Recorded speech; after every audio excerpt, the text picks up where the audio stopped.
Continuação da leitura do livro Simplesmente Francisco, de José Carlos de Luca. É o capítulo 14, a comunidade franciscana.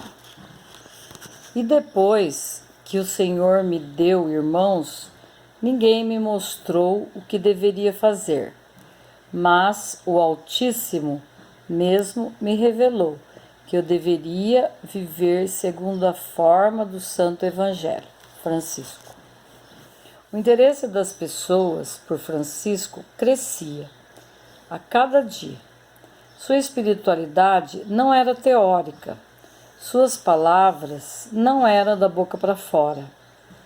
Sua alma estava incendiada pelo Evangelho e suas atitudes demonstravam isso. Ontem, como hoje, o mero discurso religioso não convence por si só. Espera-se o exemplo de quem prega virtudes aos outros. Nesse aspecto, Francisco pregava o Evangelho com a sua vida, sendo comedido nas palavras e pródigo em atitudes. Aliás, a tal respeito, ele mesmo recomendava: coloque o Evangelho em prática no dia a dia. Se necessário, use palavras. E é assim que a vida de Francisco passa a inspirar outras vidas. Surgiram os dois primeiros pretendentes a segui-lo, Bernardo de Quintavalle e Pedro Catani. Para aceitá-los, Francisco os leva à igreja e explica a eles que deveriam antes consultar o Evangelho. Ajoelhados diante do altar, Francisco ora em voz alta: Senhor Jesus, trago à tua presença os irmãos Bernardo e Pedro.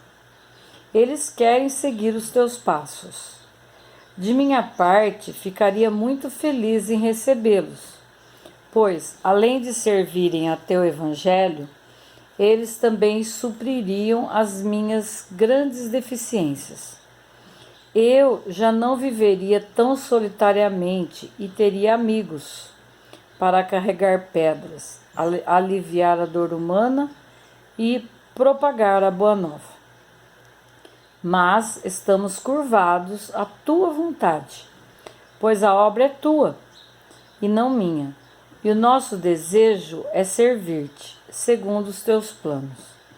Gostaríamos de ouvir a tua palavra, Senhor. Tomando o Evangelho às mãos, Francisco abre aleatoriamente, e a resposta foi clara e direta.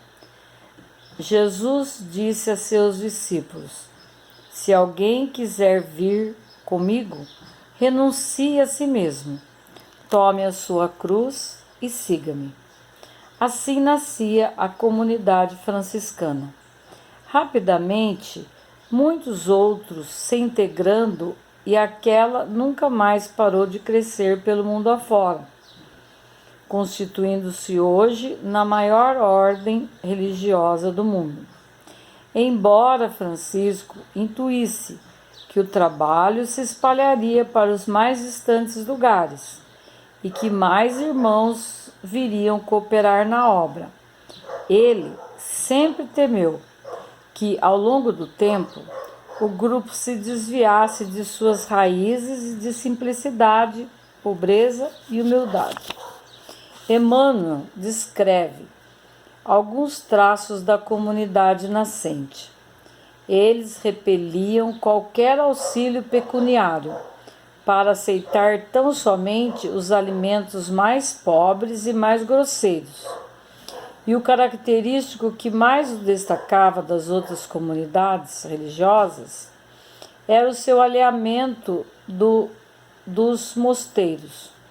Em vez de repousarem à sombra dos claustros, na tranquilidade e na meditação, esses espíritos abnegados reconheciam que a melhor oração para Deus é a do trabalho construtivo, no aperfeiçoamento do mundo e dos corações.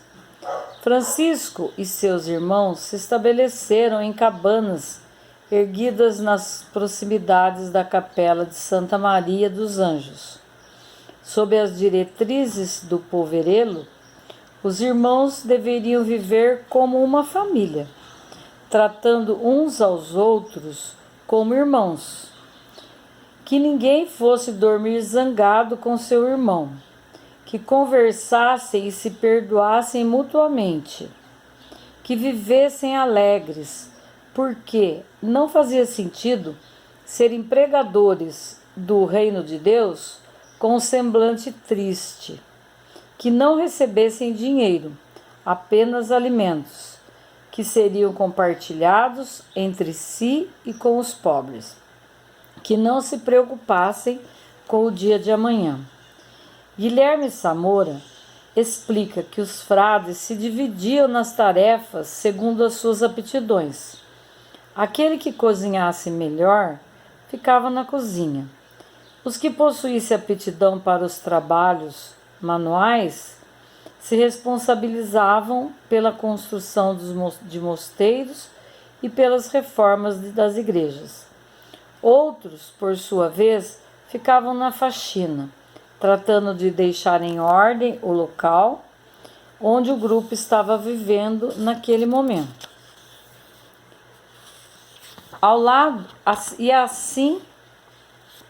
É assim que a vida de Francisco passa a inspirar outras vidas. Ao lado de tudo isso, Francisco era firme ao exigir dos companheiros duas coisas fundamentais: oração e trabalho. Pela oração, estariam ligados a Deus. E pelo trabalho, fugiriam do ócio, a quem chamou de inimigo da alma, e também seriam menos pesados aos homens. Bem se vê que Francisco colocou a sociedade e a própria igreja de pernas para o ar. Prosseguia o pobrezinho no trabalho de reconstruir a igreja em ruínas. Um trabalho, porém, que, embora tenha avançado muito nas mãos dele, obviamente ainda não terminou. Mais de 8 séculos depois de Francisco, ainda temos uma sociedade que não trata todos como irmãos. Há muita gente morrendo de fome, morrendo por doenças perfeitamente tratáveis, morrendo pela indiferença social, morrendo por guerras, pelo preconceito, pela destruição do planeta. Enfim, morrendo por falta de amor e de solidariedade. Muitos Francisco ainda precisam renascer no coração do homem, e para que isso ocorra, cabe lembrar uma admoestação que Francisco fazia aos seus companheiros. É grande vergonha para nós, servos de Deus, que os santos tenham feito as obras e nós, proclamando-as, queiramos receber a glória e a honra. Transportado para a igreja de São Damião, que o nosso coração ouça o chamado do Mestre dirigido a cada um de nós. Meu irmão, reconstrói a minha igreja, que ainda está em ruínas. Que assim seja. Obrigada.